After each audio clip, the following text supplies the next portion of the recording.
નમસ્કાર વાલી મિત્રો, આપ સૌને વંદન। ધોરણ 10 અને 12ના વિદ્યાર્થીને બોર્ડની પરીક્ષા નક્કર પગલે નજીક આવી રહી છે। વિદ્યાર્થી પણ ખંતથી એ પરીક્ષાની તૈયારી કરી રહ્યા છે। ત્યારે છેલ્લા દિવસોમાં વિદ્યાર્થીના વિચાર કેવા હોવા જોઈએ, આહાર કેવા પ્રકારનો હોવો જોઈએ, કેટલા સમયની ઊંઘ લેવી જોઈએ, આ બધી વિસ્તૃત ચર્ચા કરવા માટે એસકેપી સ્કૂલ દ્વારા એક સેમિનારનું આયોજન કરવામાં આવેલ છે।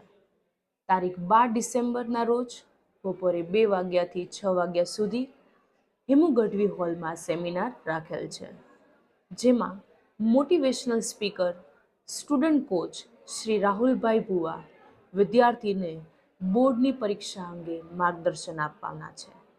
તો આ સેમિનારમાં દરેક વિદ્યાર્થી તથા વાલીશ્રી અચૂક હાજર રહેશો। કોઈ યોદ્ધો યુદ્ધમાં તૈયારી વગર જાય તો યુદ્ધ ના જીતી શકે, તે જ ન્યાયે કોઈ વિદ્યાર્થી પરીક્ષામાં તૈયારી વગર જાય તો ધાર્યા મુજબની સફળતા ન મળે। ધાર્યા મુજબની સફળતા મેળવવા માટે કેટલા સૂચનો, કેટલી સલાહ, કેટલું માર્ગદર્શન આપવું, તે માટેનું માર્ગદર્શન આપવા માટે આપણી વચ્ચે શ્રી રાહુલભાઈ ભુવા ઉપસ્થિત થવાના છે। બધા વિદ્યાર્થી તથા વાલીઓ રાહુલભાઈ ભુવાનો આ સેમિનાર અચૂક માણજો। ધન્યવાદ।